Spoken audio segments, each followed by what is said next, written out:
Vous avez envie de mourir? Moi, bof, hein, ça me dérangerait pas non plus parce qu'après, bon, t'es tranquille et tout. Mais bon, c'est pas non plus, enfin... En tout cas, si vous avez répondu oui à la question précédente, vous pourrez pratiquer les sports que je vais vous présenter. Si vous avez répondu non, vaut mieux pas. Et si on a répondu ouais, bof, comme toi, c'est moi qui pose les questions. Pour revenir au sujet, dans ma vidéo sur l'invention des sports, je vous avais demandé de me dire en commentaire quel sport vous pratiquiez. Et puis il y a eu karaté, parkour, handball, basketball, foot, équitation, boxe, enfin bref, un petit peu de tout. Et j'ai été agréablement surpris en lisant les commentaires de ne pas lire le nom d'un des sports dont je vais vous parler aujourd'hui. Parce que c'est pas les sports les plus sécurisés du monde. Et je veux pas qu'il vous arrive des malheurs. Parce que sinon ça me fait des abonnés inactifs, parce que sinon tu vois le mec il est abonné à la chaîne mais il est mort, du coup il regarde jamais la vidéo, enfin bref c'est chiant. Trêve de mondanité, aujourd'hui je vais vous présenter 4 sports extrêmement dangereux. C'est parti. Le vol en wingsuit.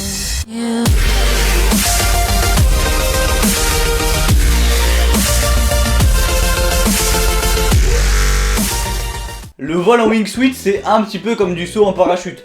En fait, tu sautes soit d'un avion, soit en base jump d'une falaise. Puis une fois dans l'air, tu voles, enfin, en réalité, tu voles pas, tu tombes, mais avec les frottements de l'air sur le wingsuit, ça augmente la portance, donc tu tombes moins vite. D'ailleurs, il y a pas mal de vidéos sur YouTube et je vous conseille d'aller voir parce que franchement, des fois, c'est vraiment spectaculaire. Et pour info, ça va quand même à 160 km/h le machin. Quand même. D'ailleurs, ce truc, ça me fait penser aux écureuils volants. Tu sais, les écureuils avec des ailes là, je sais pas, ça ressemble pas. Alors, ce qui est dangereux, bon, déjà c'est le vol quand tu sautes en base jump.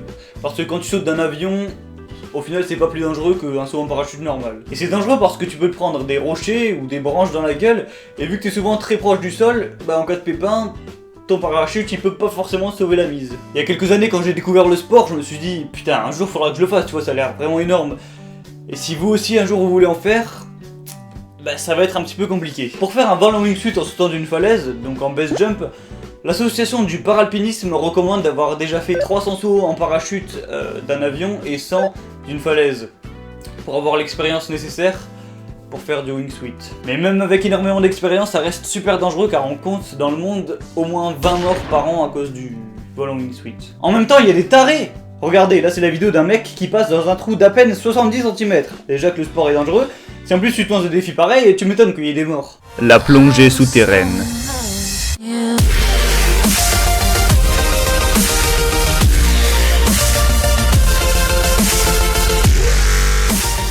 Vous connaissez tous la plongée sous-marine, mais avez-vous déjà entendu parler de la plongée souterraine? Bah en fait c'est comme la plongée sous-marine sauf qu'au lieu d'aller dans la mer, et bah tu vas dans un conduit noyé naturel, genre une grotte. Ce qui est dangereux par rapport à la plongée sous-marine, qui est déjà quand même un petit peu dangereuse, c'est que si t'as un problème d'oxygène avec ta bouteille, bah tu peux difficilement remonter à la surface. On peut aussi facilement se perdre parce que les galeries souterraines etc, des fois c'est des vrais labyrinthes. Et il fait aussi parfois très sombre parce que même si t'as une lampe, si t'agites tes palmes dans des particules d'argile ou je sais pas quoi, bah après tu vois plus grand chose. Bon après il existe évidemment des sécurités comme par exemple le port de bouteilles supplémentaires.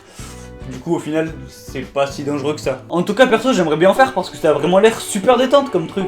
T'es sous l'eau, isolé dans ta grotte, t'as même plus à porter le poids de ton corps, et tu respires lentement.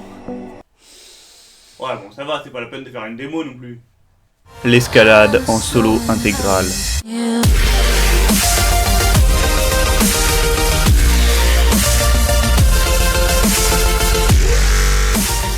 L'escalade, vous connaissez, vous en avez même peut-être déjà pratiqué. Moi par exemple, j'en faisais avec le collège. Et normalement, quand tu fais de l'escalade, t'es assuré avec une corde, t'as un équipement, etc. Bah l'escalade en solo intégral, c'est un peu pareil, sauf que bah, déjà t'es seul, et t'as pas de matériel de sécurité. Voilà. J'ai vu la vidéo d'un mec qui monte une putain de montagne à main nue comme ça, avec aucun bordel de matériel. C'est quand même dingue. Alors là, y a pas de risque de possibilité de blessure ou je sais pas quoi, non. Tu fais une erreur, tu tombes, tu meurs. C'est tout. Dans le même genre, t'as aussi les mecs qui escaladent des bâtiments, genre immeubles et tout, à main nue. D'ailleurs, j'avais même fait une vidéo sur le sujet. Mais là, c'est encore pire parce que les prises, c'est juste des tout petits trucs dans la roche, quoi. Même si pratiquer ce sport, c'est vraiment du suicide, d'un côté, ça doit procurer des sensations, hein, de défier la mort comme ça. Mais bon, personnellement, ça me tente pas trop, hein. Le ski en pente raide.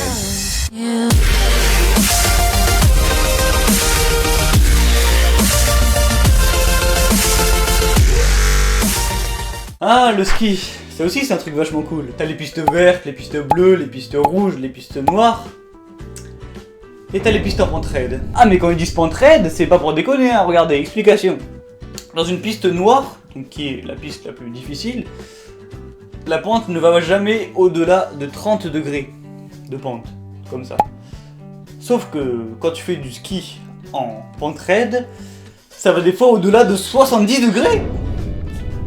Ils sont malades mentales. Et en plus évidemment hors piste, hein, c'est-à-dire que tu peux avoir un mètre de neige, du verglas de gros porc, des rochers, voire carrément des avalanches. Bon évidemment les skieurs qui font ça, c'est des pros.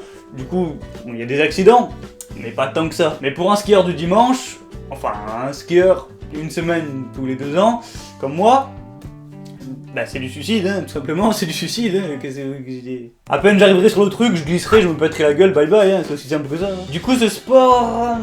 non, je préfère pas essayer, non. Bon et bien on en a fini avec ces 4 sports à haut risque, en tout cas j'espère que ça vous aura plu. Et si c'est le cas, n'hésitez pas à lâcher un petit fils de pute. Ça me fait super plaisir.